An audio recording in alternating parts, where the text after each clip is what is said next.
खाटू श्याम जी के चमत्कार। खाटू श्याम जी को भगवान श्री कृष्ण कलयुगी अवतार के रूप में जाना जाता है। ऐसा कहे जाने के पीछे एक पौराणिक कथा है। एक बार जब लक्ष्य ग्रह की घटना के बाद पांडव वन भटक रहे थे, उस समय उनकी मुलाकात हिडिंबा नामक राक्षसी से होती है। वह भीम से विवाह करना चाहती थी। भीम की माता कुंती की आज्ञा से भीम और हिडिंबा का विवाह हुआ। उन घटोत्कच नामक पुत्र हुआ। घटोत्कच से बब्रिक का जन्म हुआ, जो अपने पिता से भी शक्तिशाली था। बब्रिक देवी का बहुत बड़ा भगत था। देवी के वरदान से बब्रिक को 3 दिव्य बाण की प्राप्ति हुई, जो बाण अपने लक्ष्य को भेद कर वापस लौट आते थे। इस वजह से वह अजय हो गया। महाभारत के युद्ध के दौरान बब्रिक युद्ध देखने के लिए कुरुक्षेत्र जा रहा था।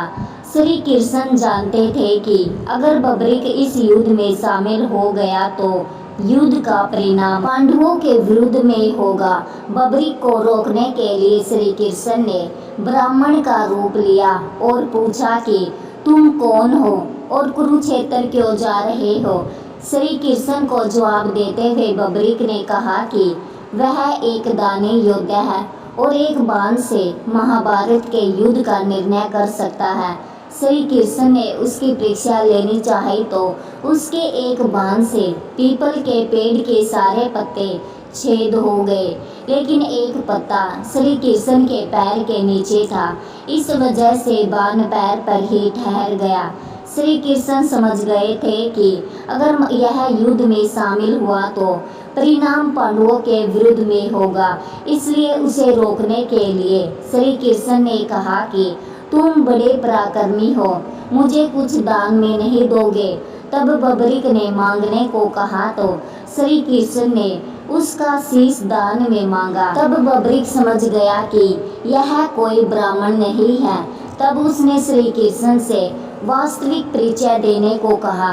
जब श्री कृष्ण ने उनका वास्तविक परिचय दिया तो बब्रिक ने खुशी खुशी अपना शीश श्री कृष्ण को दान देने का स्वीकार कर लिया। उसके बाद फाल्गुन शुक्ल द्वादशी को अपना शीश श्री कृष्ण को दान किया। शीश दान करने से पहले बब्रिक ने युद्ध देखने की इच्छा जताई तो श्री कृष्ण ने उसके कटे हुए शीश को युद्ध अवलोकन के लिए ऊंचे स्थान पर स्थापित कर दिया। युद्ध जीतने के बाद पांडव विजय का श्रेय लेने के लिए वाद विवाद कर रहे थे। तब श्री कृष्ण ने कहा कि इसका निर्णय बब्रिक का कटा हुआ शीश करेगा। तब बब्रिक के कटे हुए शीश ने बताया कि युद्ध में श्री कृष्ण का सुदर्शन चक्र चल रहा था।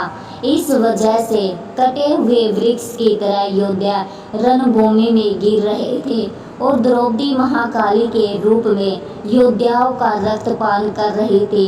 और इससे खुश होकर श्री कृष्ण ने बब्रिक के कटे हुए शीश को वरदान दिया कि तुम कलयुग में मेरे श्याम नाम से पूजे जाओगे।